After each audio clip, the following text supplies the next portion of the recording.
This is gonna hurt. It's time for the Suffering Podcast. Liberty is a state of mind and an ideology that we hold in our hearts. Freedom is much different.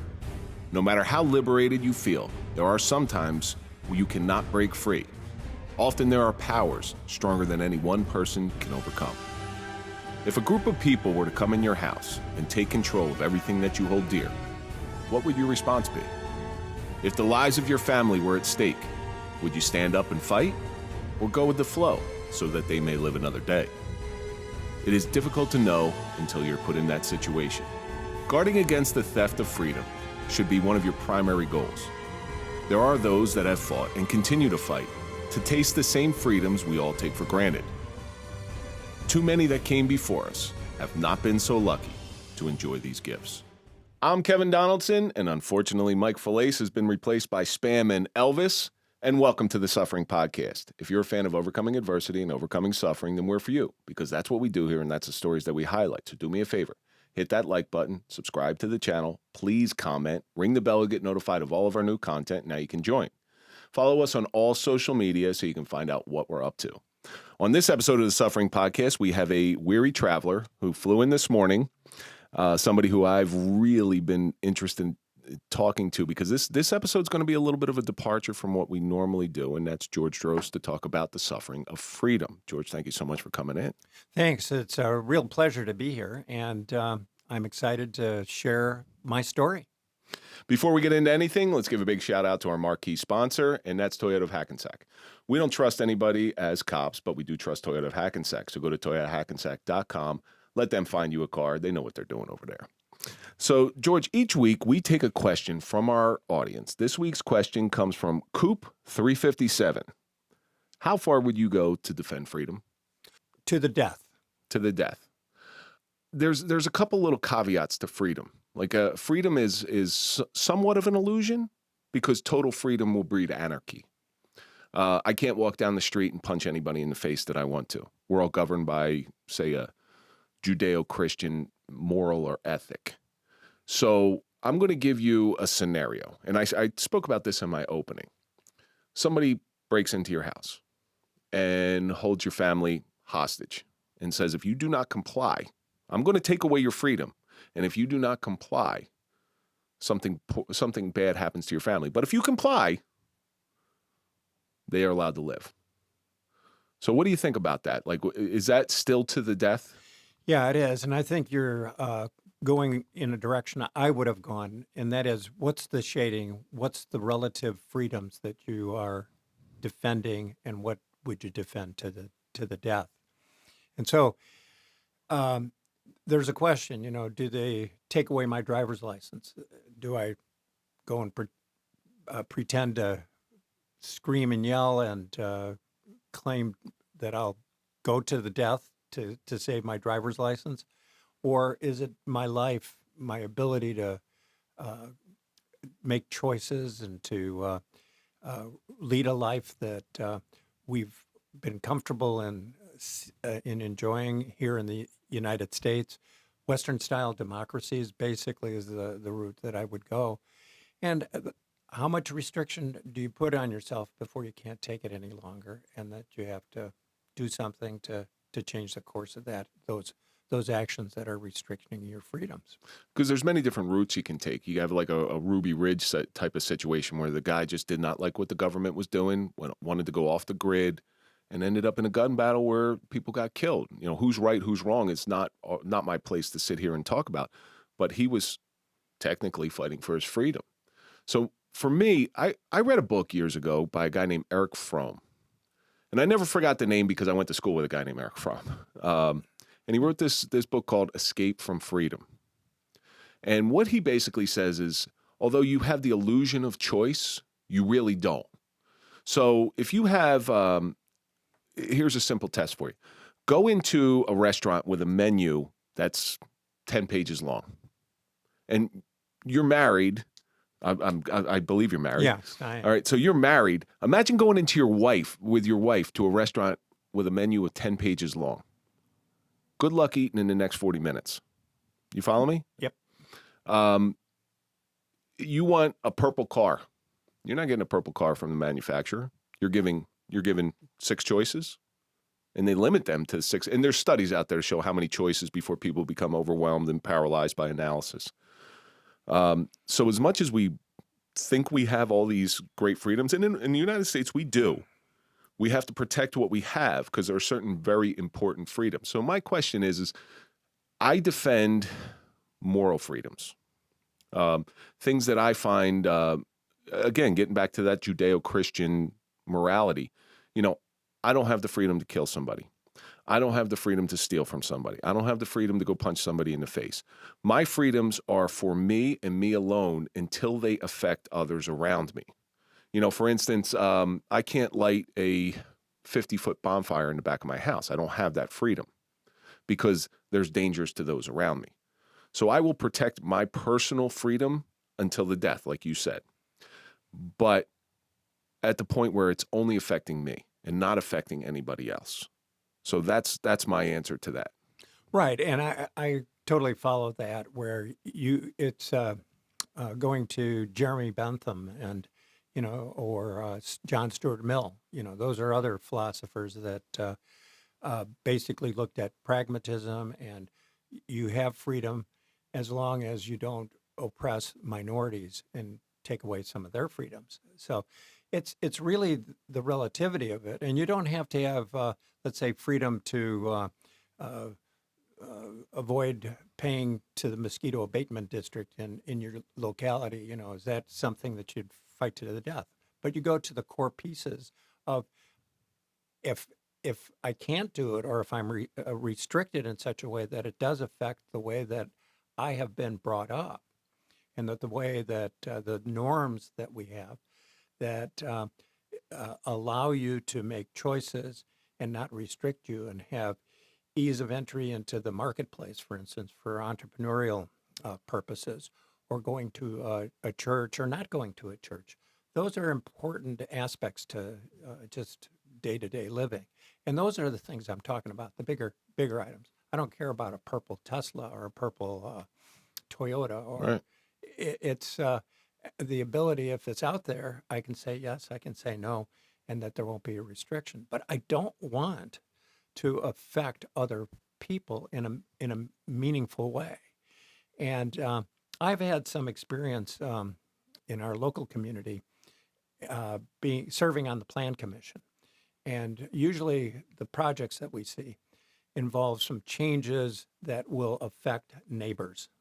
And you're going to build a 7 or 8 story apartment building, and the people next door don't want to change because it's going to affect the way that they walk their dog. Their taxes, their school system, on down the line. But the density, the scaling, there's a whole series of issues: sight, smells, sounds, those kinds of things. And what you have to do is you have to create that balance. And the end result is that there has to be some sort of ultimate harmony. It's never 100%. Boy, that developer's got a great idea. 7 stories, there'll be a restaurant down there, there'll be swimming pool, there'll be dog parks. Let's buy into it. Where the other side, the neighbors who are going to see their tranquil little neighborhood change with the addition of smells and sounds and just the congestion that goes with it.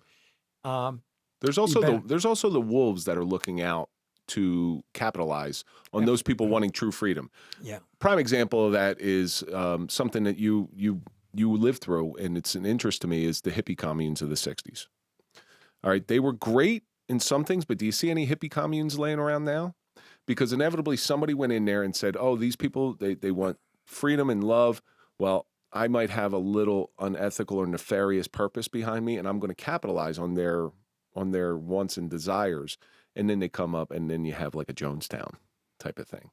So it's a weird thing to try to wrap your head around. But yes, for my personal freedoms, I'm with you. Yeah, I'll fight to the death. It was expressed to me in one way about liberty and libertine, that liberty comes with responsibility, and libertine attitudes or conduct does not.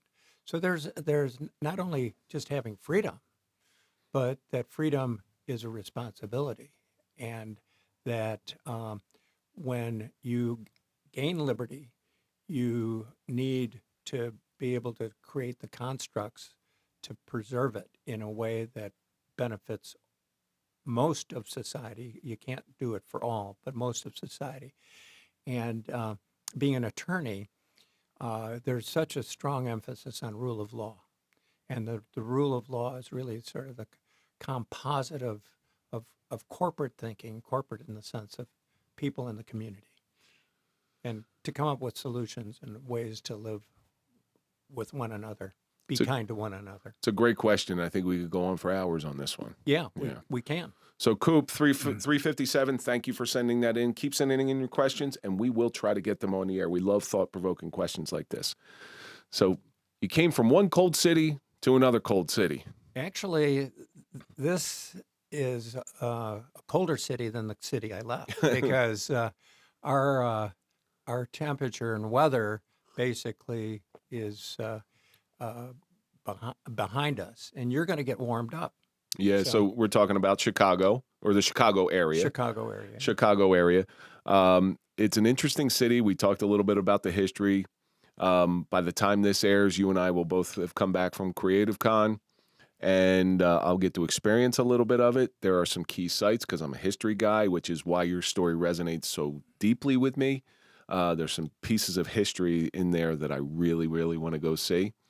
I want to see where Al Capone hid the vaults from Geraldo Rivera. That's exactly what I want to go see. Good luck. Good luck. So why don't you tell our audience a little bit about yourself?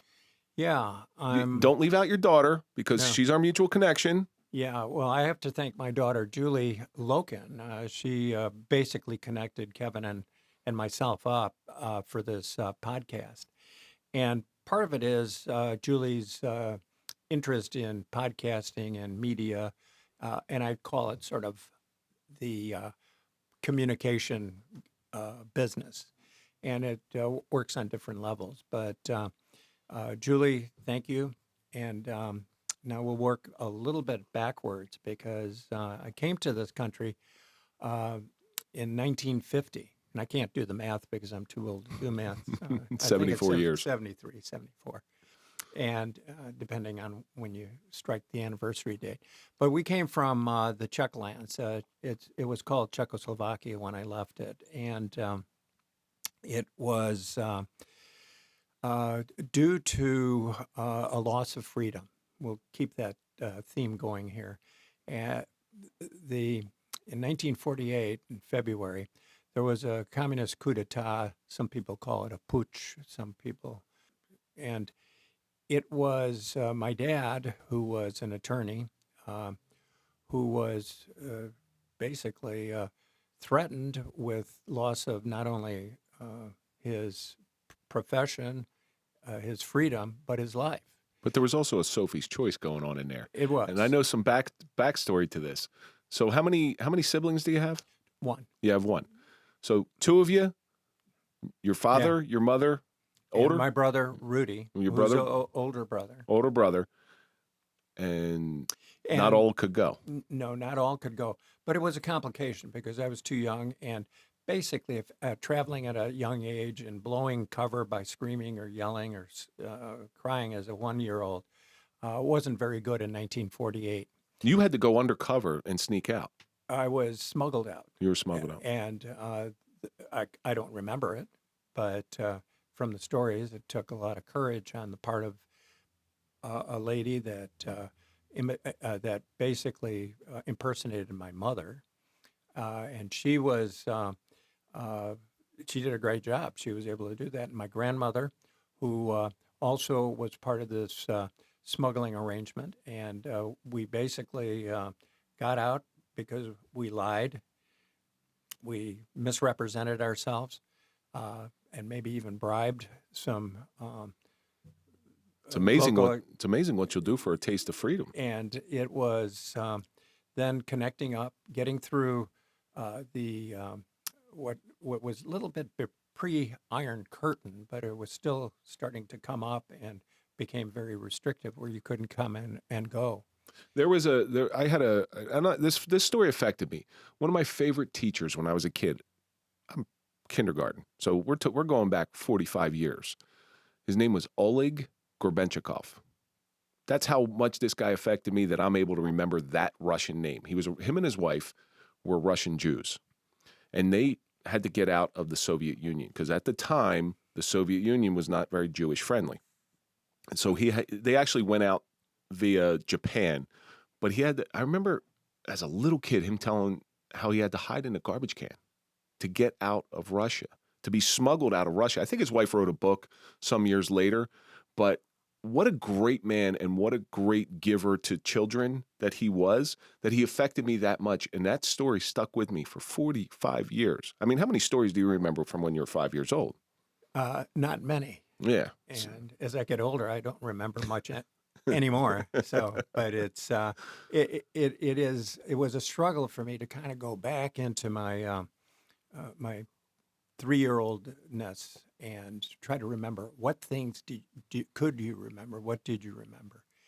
And I do remember we had a housekeeper that lived with my grandmother, and I was basically shuffled between grandmothers so that I wouldn't be put on any record or roll in a census, so I could still maintain anonymity. It was that kind of cunning that helped the escape. Well, this is how bad, I want to paint this picture. This is how bad it is, where people will risk a 3-year-old's life in order to get them out of a very bad situation or a potentially bad situation. I want everybody to think about that for a minute, because take your current life right now. First of all, stuff like what you went through could never happen today in the digital era. You could never be anonymous. There are no people off the grid. There is a digital footprint for every person on the planet right now. So back then, they had to hide you, smuggle you, pretty much keep you quiet. And there's a little taste of this if you look at in Godfather 2 when Vito Andolini has to get out of Corleone. Same thing. You know, you get caught, the consequences of this person taking you out of that country illegally, imprisonment. You're in a communist country, so... Oh, yeah, and that there was an interesting story.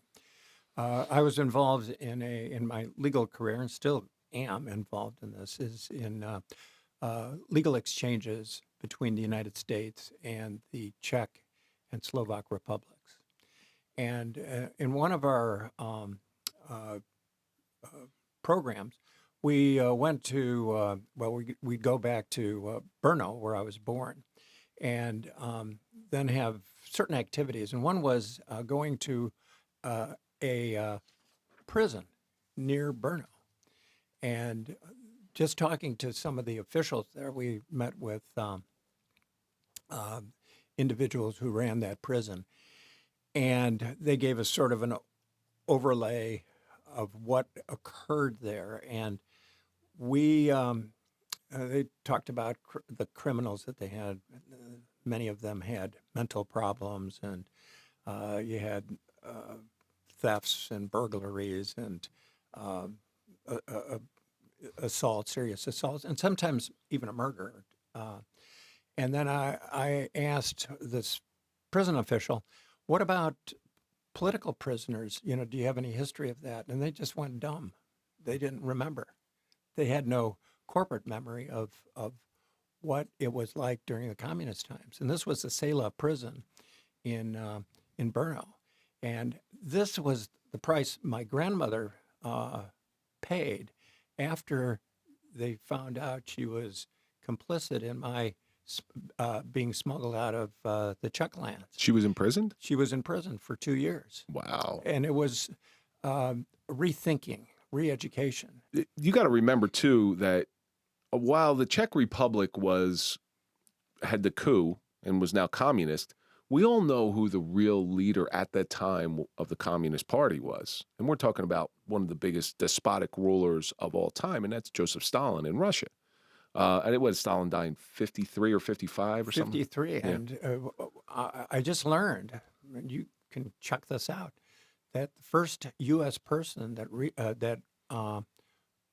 was informed about Stalin's death was Johnny Cash. Really? Boy, that's a great trivia question right there. Well, there's some controversy to it, but it's gained a little bit of currency. But he was a decoder in the military, and he was able to get these codes that were coming out of Russia, and after they were decoded, Joseph Stalin is dead. Well, I believe it was 1953. So you have to really think about how dangerous Joseph Stalin was. Joseph Stalin, when he died in 1953, let's use that for devil's advocate. He was placed right next to Vladimir Lenin in his preserved state, same way Lenin was preserved. And I don't know exactly the time frame of how long he was there, where people could visit in Red Square and stuff. And then for something happened where he was taken out of there and buried under 50 trucks of concrete because he had killed, they don't know the number, they think upwards of 25 million people in the gulags.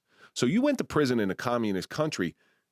It's a dangerous situation. It's not like you got a possibility of parole, even though they might say it. It's touch and go there for a while. Yeah, due process and rule of law wasn't really used a lot in the communist legal system. It was more expediency. You know how many people these days, because communism is all but eradicated. You got Cuba, you got China. The basic philosophy behind communism is from each according to their abilities, to each according to their needs, as Karl Marx wrote. But it's inevitably in all those communist countries, you have your elites and then you have your peasants. Mm-hmm. You know, it becomes a caste system of sorts like that.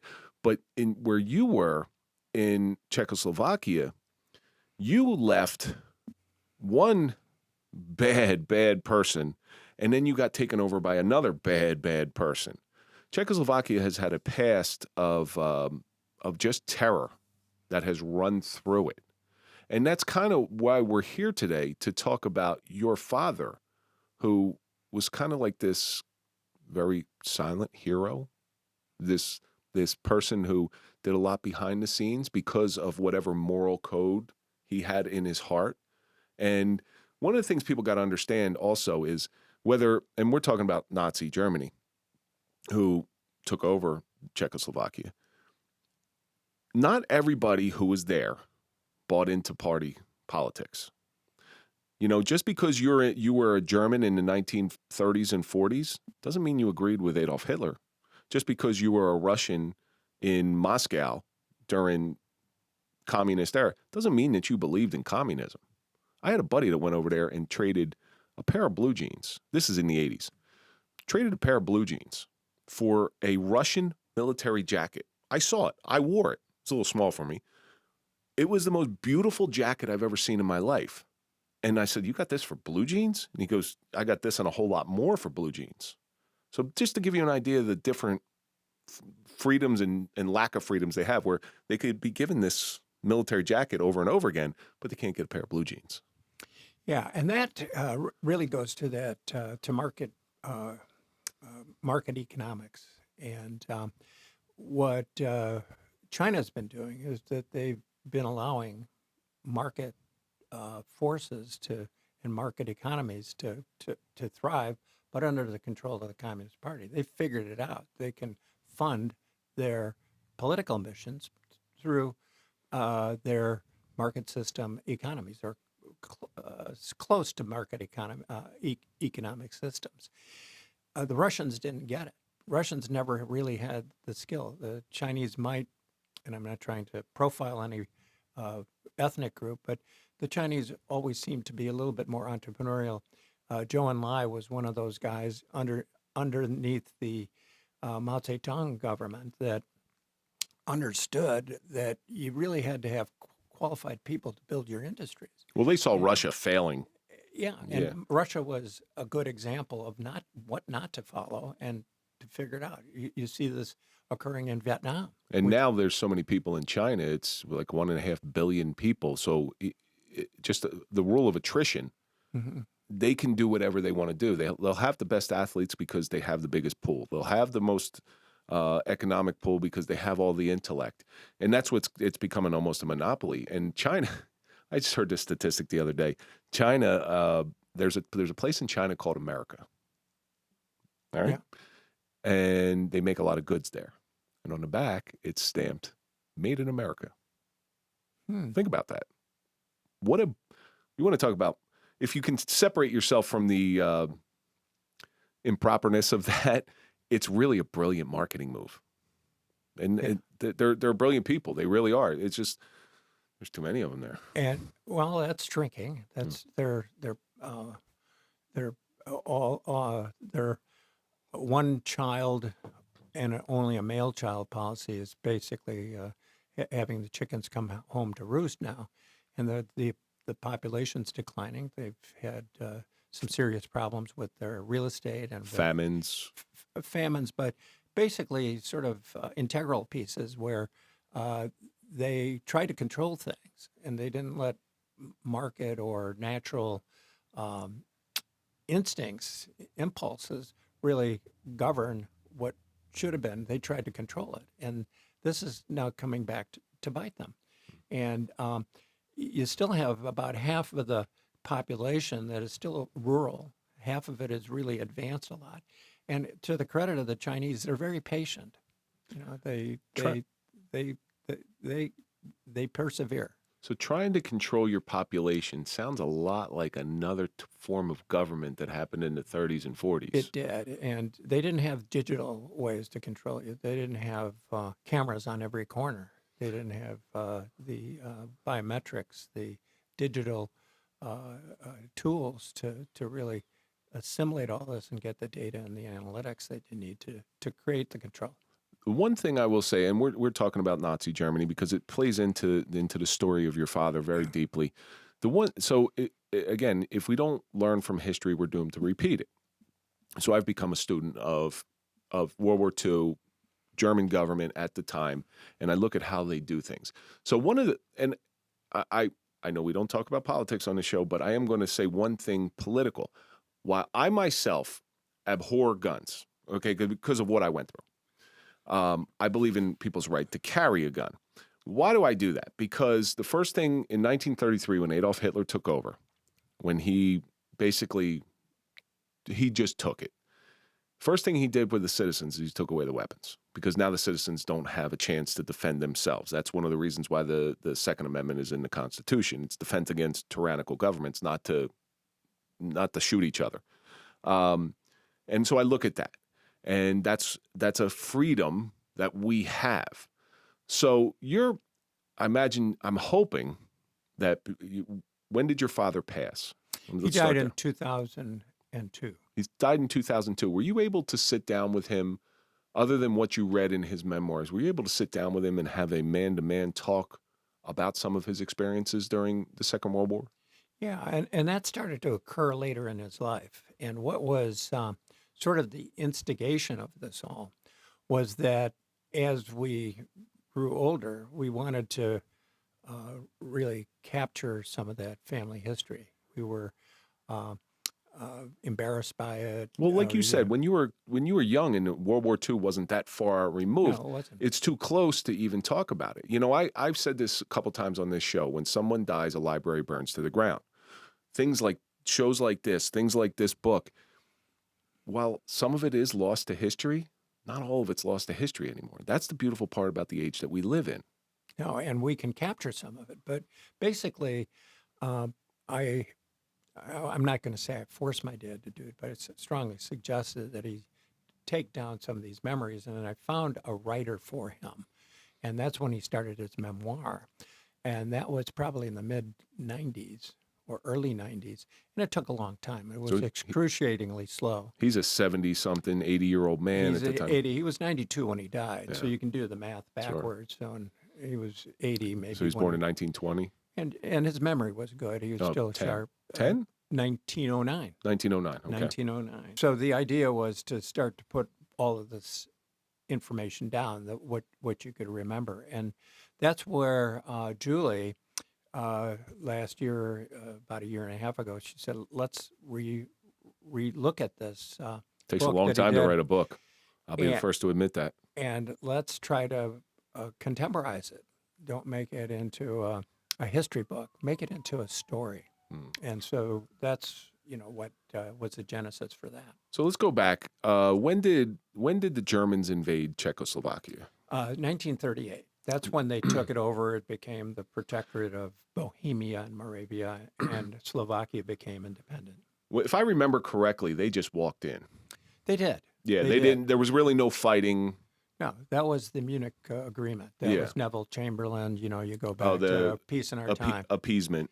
Appeasement, Yeah. peace in our time. And that was the door opener for Hitler. And Hitler was, previous to that time, he was doing his land grabbing all around Germany to restore the Third Reich, the empire, the glory of the old Reich, and the legends and the stories, the Wagnerian stuff, everything kind of coalesced there. But it was the Ruhr, it was the Saar Valley, it was encroachments into in support of fascists like in Spain, and then the combination of Hitler and Mussolini, and trying to strengthen those ties of countries that were fascist. And then you had your monarchists in Japan, which were developing an authoritarian type of government as well. Do you recall his words when Germany first came in? Do you remember? Did he say what the feeling was? Was it an ominous feeling? Was it a feeling of joy? Because you got to remember, Germany is a rising power in the world in 1938. Since 1933, they're going up. I think 1933, Hitler was Time Man of the Year. Henry Ford was over there. Charles Lindbergh was over there. There's pictures of them meeting this at the time great leader of the world who's bringing Germany out of the ashes after the Treaty of Versailles that crushed Germany. So there's all these things going on. And I often wonder that when he comes in, is he seen as a tyrant or is he seen as a savior? Well, it depends on your constituency, because the Czech lands had a very strong German influence. So there were Germans that cheered on Hitler. They thought this was manifest destiny for the German people. And if you can put it into sort of an analogous light, one good example is the Sound of Music and the Von Trapp family, where was everybody against Hitler and the Anschluss of combining Austria to the German Reich? Probably, not. There was probably a lot of happy people there. There was a lot of... If I had blonde hair and blue eyes, I'd be thrilled to death. Well, it was that Bavarian connection, the strength of the Bavarian stock to the Austrians. And Hitler, don't forget, was born in Austria. Yes, he was. And he lived across the river, close in Passau. So he was sort of a Southern German, a Southern Deutsch. And there was always a tension in the Habsburg Empire as well, because Habsburgs were German-speaking, and they wanted to promote a German-speaking nation in the Austro-Hungarian Empire. I just want to warn everybody. I finally met somebody who's just as big as a history nerd as I am. I love this stuff. I really do love this stuff on how it happened. Germany comes into Czechoslovakia. What is your father's first recollection of them? First recollection is, get on your uniform. Let's go. We've got the support. We've got an alliance with France. France will come and defend us. We have... Was it de Gaulle? No, it was... I can't remember right now. Yeah. It could have been...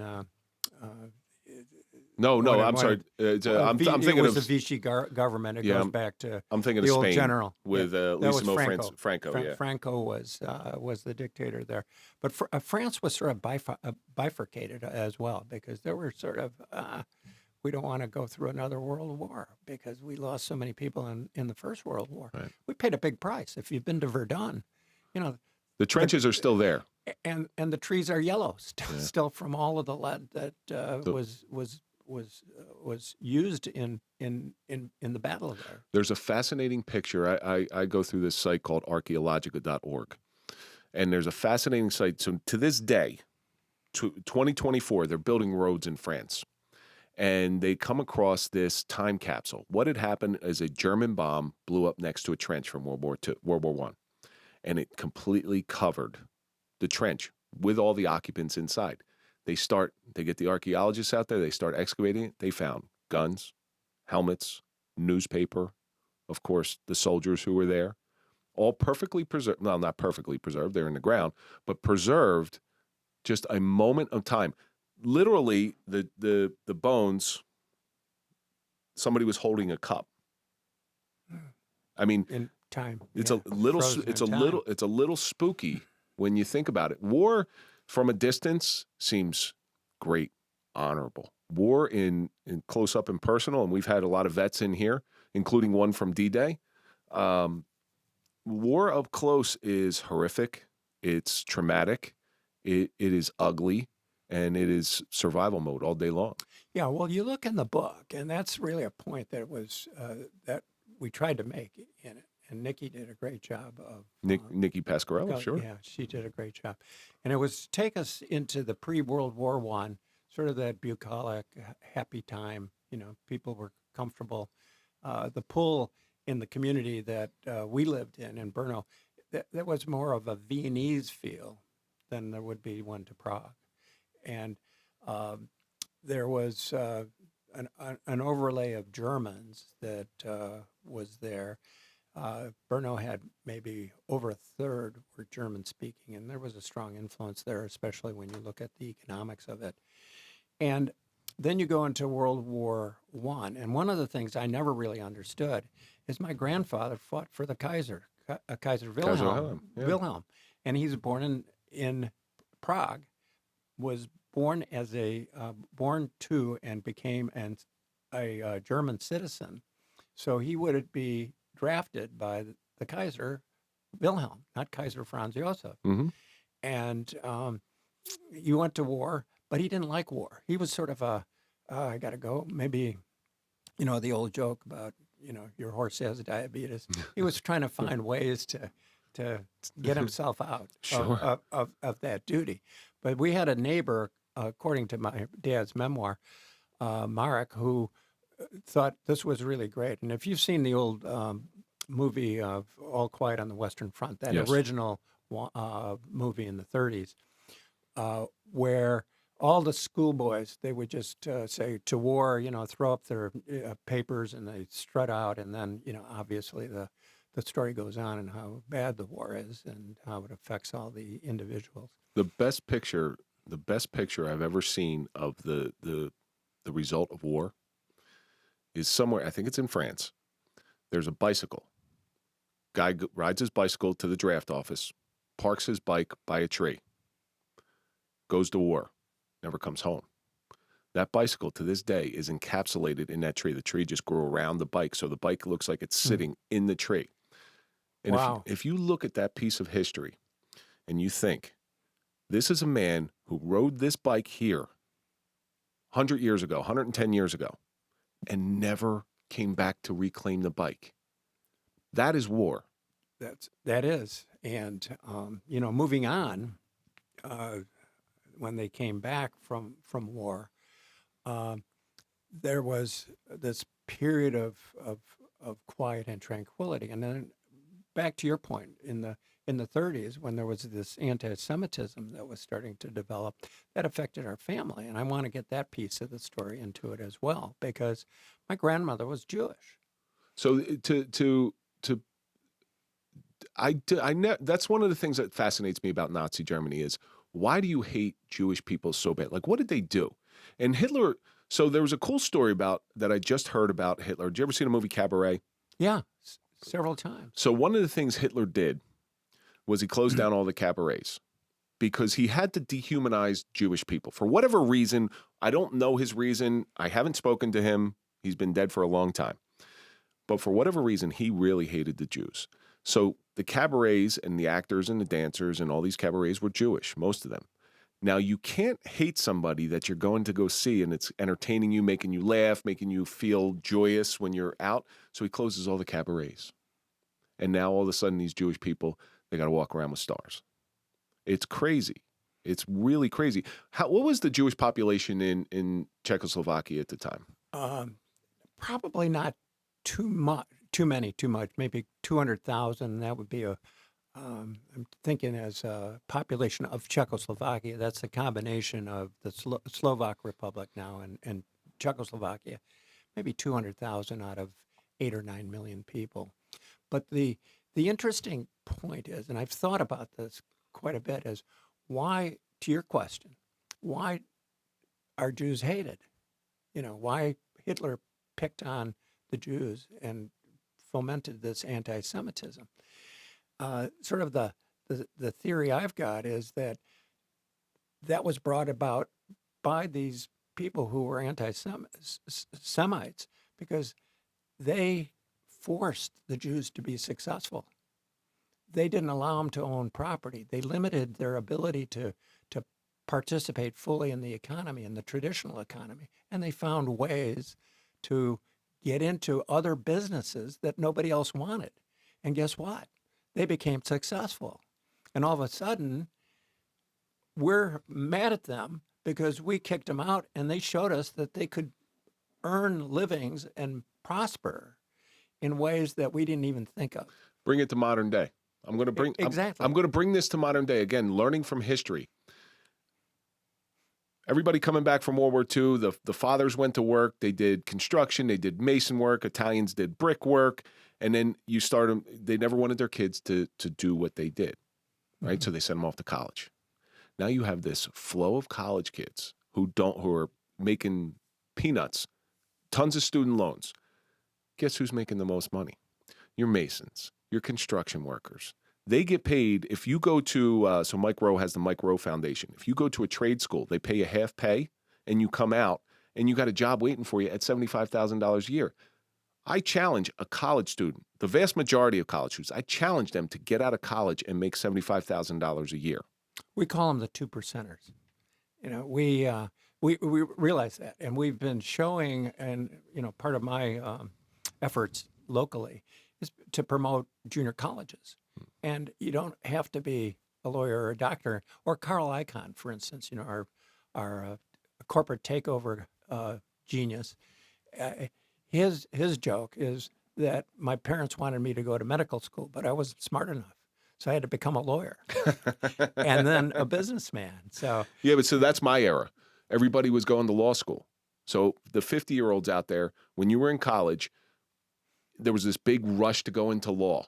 And then what happened? Everybody went into law, and people were coming out, and they're making $60,000, $50,000 with tons of student loans coming in because the job market was flooded. I don't know whether it's still that way, and I don't have my finger on that pulse.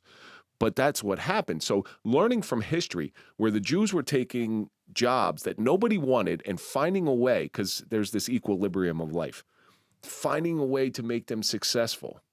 And God, you're taking a job nobody wants and you're successful at it and you're making a living at it. And I hate you now. It's so foreign to me. And you've seen that in the book and the production of Ragtime, mm-hmm. where you've got the Jewish actor there who develops motion pictures or products in motion pictures. And that was, as the movie business started to develop, it was relatively easy to enter it. Can't do it now because of the production costs that you have, but it was easy to buy a camera, roll some film, dress up a couple of actors, and then sell it to the Goy community, which would go and watch it for entertainment. And they didn't realize they were enriching these people that didn't have access to the traditional trade unions or to the schools. There were bars on entering into prestigious schools, and then finally, that started to melt down, and there was more or less equality in education to all people, all races. The even the word Juden to this day holds weight.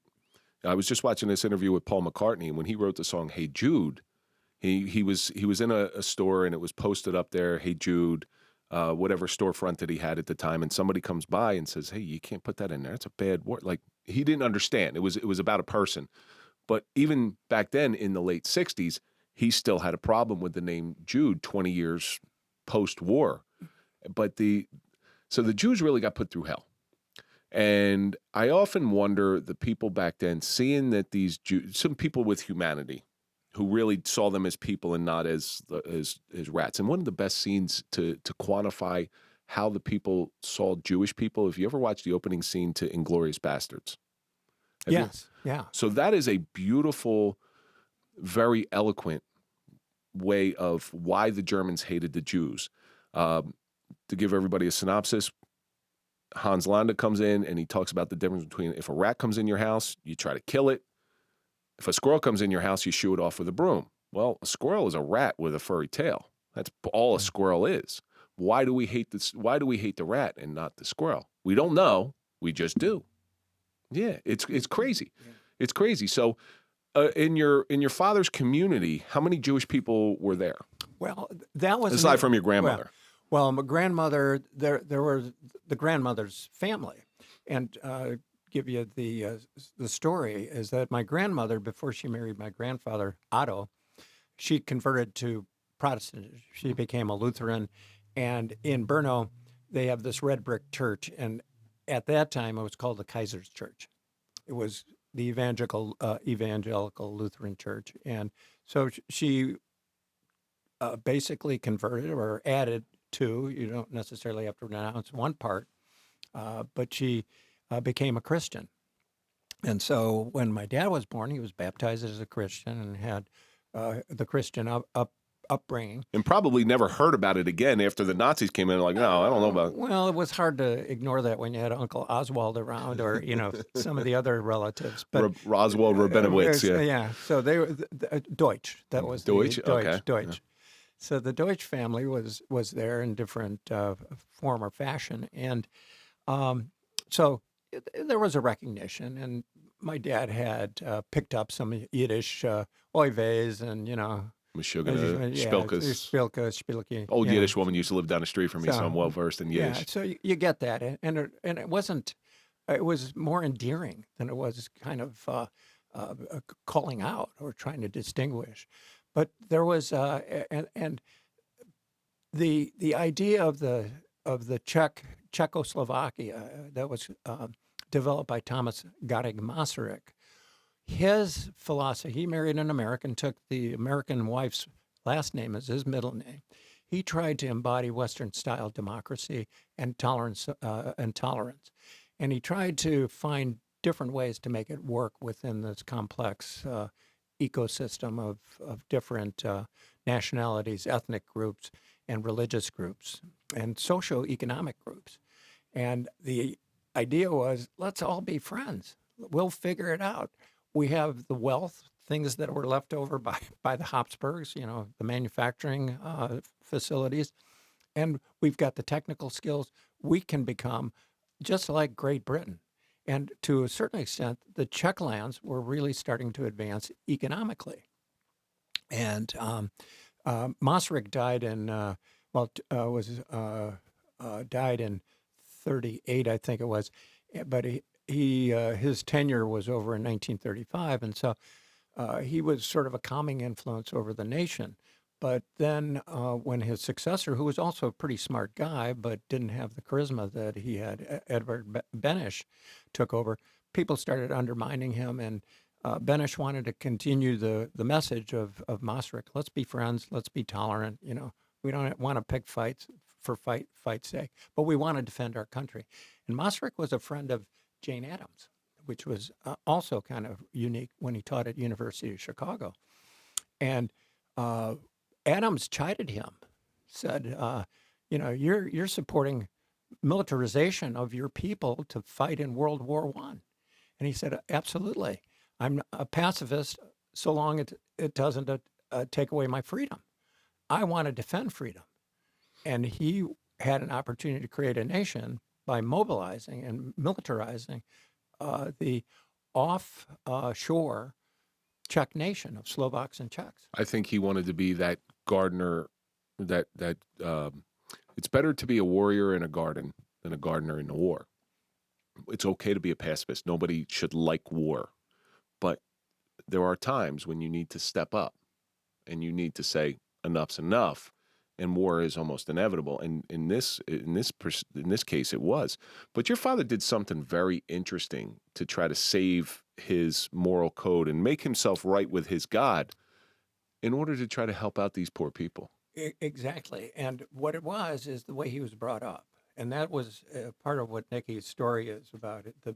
The kind of associations he had as a kid with his friends and how they had these different ideas, but they all hung together. Well, they'd make fun of somebody from time to time, but there was a sense of sympathy, empathy within them, and also outrage too when the family dog was shot by a warden, a forest ranger, basically, and that got my dad's anger up, and he saw that through that dog story, and then about people being treated like dogs.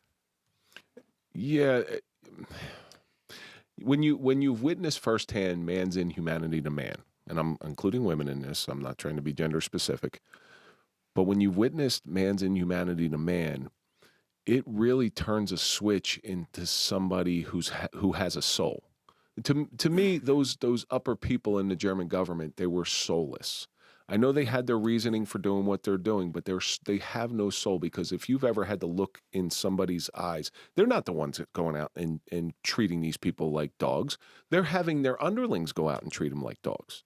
You know, you go to some place like the Holocaust Museum. I've been to the Holocaust Museum in D.C., and you see the room with all the shoes, and you look at it and you're like, oh my gosh, this is awful. This is absolutely awful. And I don't understand why anybody would think that way about anybody. You know, let me be quite honest. I know assholes that are Jewish. I know assholes that are Christian. I know assholes that are Muslim, but I also know great people who are Jewish, Christian, Muslim. I know some of my best friends in the world are those religions or different colors. You know, ice cream is good. Rum raisin is good. Chocolate is good. Vanilla is good. It's all good. You know, it's just different flavors. You know, and that's kind of what makes the freedoms that we enjoy, that we have that choice. But these people, they had their freedom taken away. I'm digressing a little bit. Yeah. Your father did something very special for these people that he felt some sort of humanity for. Mm-hmm. Why don't you explain what he did? Well, he lied in a lot of ways. He was deceptive. He was manipulative. But again, it puts you in this cast as what is your moral compass? How were you brought up? And are you going to follow rules because the rules lead to the death of an individual or the confiscation of their property? So what you have to do is you have to look at this as be a thinker and think. That's also another little line that Nicky throws in there. Think. Figure it out. Take the big problem and break it into little problems. Don't let anybody think for you. That's the big problem. Don't let anybody do your thinking for you. You know, we in this world today, it happens all the time. We allow somebody to think for us, and we latch onto it. And rather than having our own genuine thoughts that are going through our head, you know, I don't care where you sit on the political realm. If you believe everything that party, you're allowing that whatever party you're for, if you allow them to think for you, you're a robot. You're a nobody. You're a foot soldier. You know, you're nothing more than these people who had to go work in the concentration camps. And I have intimate knowledge of the concentration camps because one of my grandfathers was there when they liberated them. And he was in charge of taking in the German soldiers because he could speak German. And this is the crazy thing. So this is something that I really want to talk about because it's manipulation of the media. We know Joseph Goebbels controlled all the media. So whatever was being pumped out to the Czechoslovakian households, to the Austrian households, and the German households was all controlled by Joseph Goebbels. So he got to speak the narrative. He did it with his own people. The German soldiers, the most common question my grandfather got coming in from the German soldiers was, what's New York City like now that it's bombed? We all know New York City was not bombed during World War II, but they had U-boat footage of it. So you sitting today in front of a television and CNN puts up a picture of wherever, East Jamanabad, All right, and then they come up and say, we just bombed it. Well, you're going to have a likelihood to believe that because they have the pictures of it, the up close and personal pictures of it. Well, that's what Goebbels did. So I'm assuming that's the narrative they were able to spread wide throughout their people and their annexes wherever they put their planted their castles. And I'm assuming they did that over there. But again, that moral compass that comes from here, like what's right and what's wrong in your heart. Yeah. The ethics and the religion work in that, whether you're Muslim or Jewish or Christian, or it all says do not kill. And you can be an agnostic, you can be an atheist. There's just a sense of right and wrong, and there's I think Kant was the one that tried to boil it down to what are the things that are essential. Basically, don't make me a slave, and don't kill me.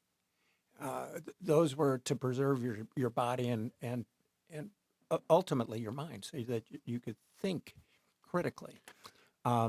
This whole notion of freedom and moving the ball forward, lying to with the ability to save people's lives or their property was important. He did that through financial means, correct? Financial means, and we had one story. This is sort of not in the book, but my dad was able to represent an individual. He told me this, where the child was disabled, and Hitler had not only race laws, but if you were a disabled person or you had mental issues, you were depressed, seriously depressed, you'd go into a camp, be exterminated.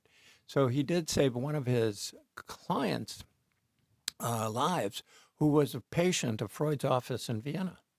Sigmund Freud. That connects up so, a 19th century psychiatrist, psychologist, with my dad's law practice. It just brings it to life, these people that were scientific, and that because of the record that they had in Freud's office, that basically convinced the Nazis from not taking this young man to Terezin.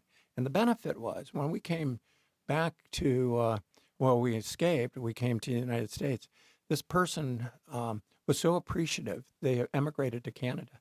They sent my dad a $2,000 check that they still felt so the gratitude that they had to just, imagine having that effect on somebody's life 60 years into the future, where they're still so grateful. $2,000 is a lot of money. In 1950 it was. Oh, in 1950 did it? Wow, that's a lot of money.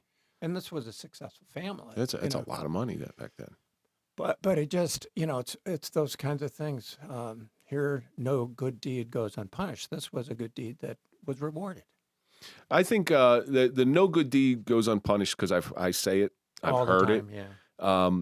It's just you're looking at it at the wrong time frame, because I don't think any good deed goes unpunished, or no deed goes punished. I just think the time frame that you're looking at it, if you do something nice and like the next day something happens, well, you're not looking further down the road, because stuff has a way of coming around. It's karmatic. So you write this book, The Quiet Hero, The Bridge to Freedom, and you brought a trailer. Mm-hmm. Hey, Andrew, can you play that trailer? Set against the backdrop of unspeakable atrocities, hatred and war, one man dared to defy the darkness. Go, go, go! Discover the untold story of John Anton Drost, an extraordinary quiet hero. In the shadows of history, he stood tall, a beacon of hope amidst unspeakable atrocities. From humble beginnings, this unsung hero embarked on a transformative journey, experienced the triumphs and tribulations of a man whose commitment to justice knew no bounds. His tale will grip your heart, inspiring a renewed appreciation for the resilience of the human spirit. The Quiet Hero, a tale of valor, selflessness, and the unyielding strength of the human soul. Find it now, wherever books are sold.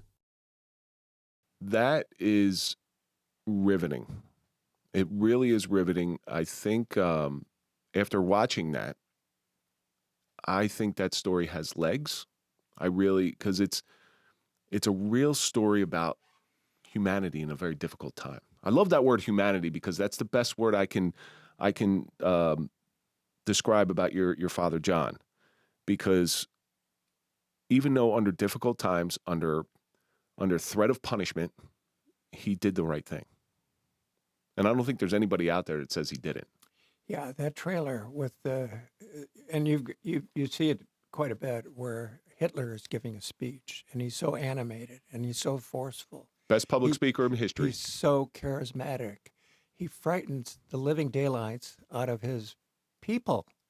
And even if you don't believe what he says, the force that he says it with frightens you, and it will make you compliant or complicit in. Well, he had a way to mass hypnotize. So there's a technique used where you mimic somebody's behavior, and you can almost get them into a hypnotic state. There's some things that I'm not going to give out on the air because I don't want anybody getting hypnotized. Hitler had that. But do you understand that throughout all the footage of Hitler, throughout all the footage you see, there's only one piece of footage or one audio clip of him talking in his normal voice? Or smiling a lot. I've seen him smile. But Nicky picks up on that in the years between World War I and World War II, when the kids are having their time for pranks and fun, about mesmerizing one of the girls. And that's the hypnotic spell. And that kind of goes into what you're talking about, is this ability to just captivate these audiences. And you get them moving. So part of that is you do that crescendo of the way of speaking, and then you start moving your head, and you'll see the audience start moving their head, and that's they follow the pattern. That's it, and then all of a sudden it's how you get sheep to go in the right direction. And you get your torches, and you get your singing, and you get your common sort of bonding with everybody doing the same thing. And if you're out of step, you're out of the party, out of the lifeline. So your father must have enjoyed America more than, obviously, I want to believe, your father enjoyed America and the freedoms that are provided with inside America more than people who were born here, because he knew the opposite, which is the whole concept of our show. It's you have to know the other side in order to truly appreciate the good stuff. Yeah, and it doesn't take much punishment to appreciate the freedom that you have here, and to cherish it and to preserve it. And it doesn't take a long time to be under the thumb of an autocrat or a dictator, or somebody that is going to take away your life, possibly your property, constrict your life, and then come and have the ability to make decisions and not be punished for those decisions, whether they're talking about what's on your mind, or what kind of a car you want to buy, or what kind of neighborhood you can live in, what kind of job you can take, what church you can go to, what synagogue you can go to, what mosque you can go to, or not go.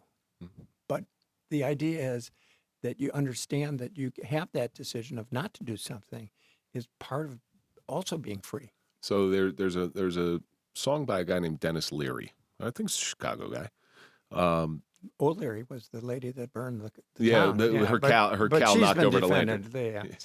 So there's a song, and it's called "I'm an Asshole." Now, on surface value, the song seems like Dennis Leary was a comedian at the time, and it seems, but what it is it's a commentary on one's ability to do what they please to a certain extent.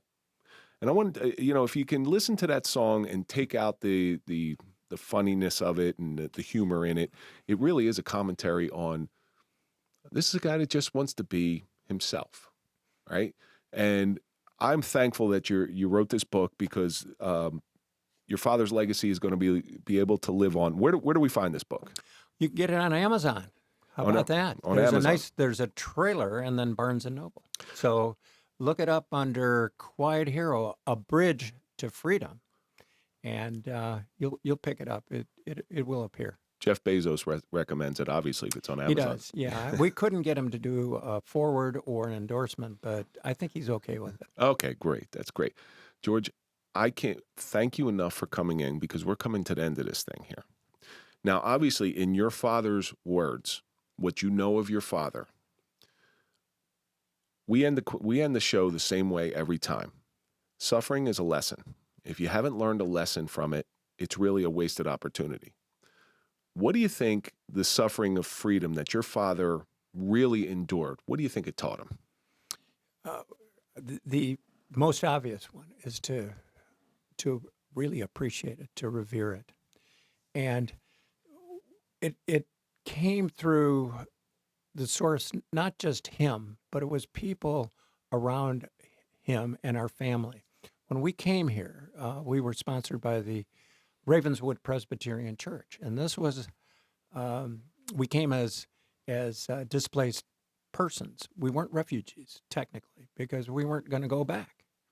We were here to stay, and these people were so helpful and so kind that we were able to assimilate. But not everybody was kind. Like my first grade teacher, who told me I was stupid and I was dumb because I couldn't write cursive on the right line on the blackboard.